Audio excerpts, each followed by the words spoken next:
In explosive new allegations, a whistleblower has come forward to claim that CIA analysts who favoured the lab leak theory were bribed to change their position.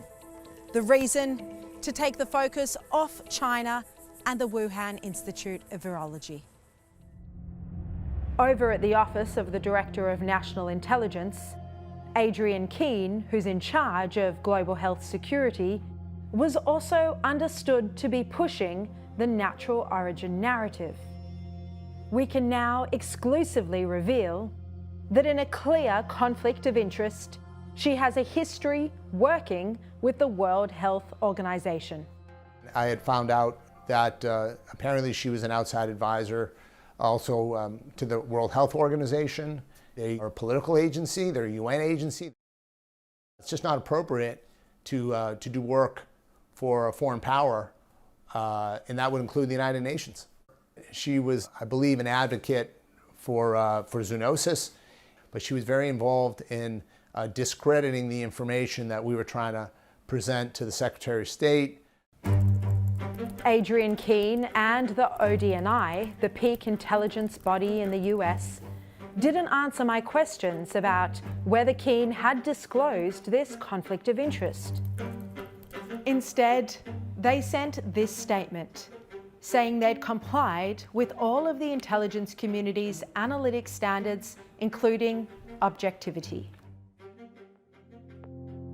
Former director of the ODNI, John Ratcliffe, says there's a very strong assessment that this was a lab leak. Well, listen, the people that had access to the most intelligence, including myself and Secretary Pompeo, are telling you that the most likely origin of COVID-19, of the Wuhan virus, was a lab leak at the Wuhan Institute of Virology. So all of the people that had access to the most data, the most intelligence, will all tell you the same thing, that this is really most likely what happened. And it's more than just a possibility, it's certainly a probability, and it's probably a certainty.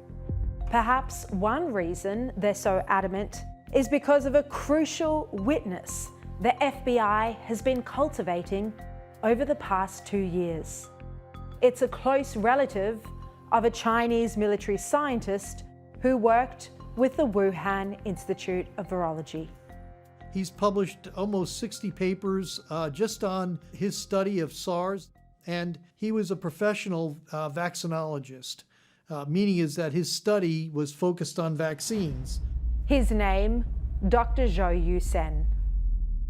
One of the things that we recognized very early in our study of this was he was one of the first individuals to publish a patent for a SARS-CoV-2 vaccine. So where does that take the time frame back to? Where would Zhou Yusen have had to start working on his vaccine for COVID-19? No later than October of 2019. That's what our assessment is, and it's based on the fact that to do what he was trying to do, that's about the time that he had to start. And interesting enough, he published papers that describe the process that he used to do that. Dr. Zhou Yusen is thought to have begun working on a vaccine for SARS-CoV-2 no later than October 2019. In a mysterious turn of events, just months after this crucial discovery, he was found dead. Intelligence agencies suspect foul play. What do you think about this statement? Zhou Yusen may have been killed by the People's Liberation Army for accidentally starting COVID-19.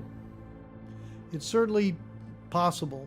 We considered that as a plausible possibility. However, we had no evidence to make that assessment.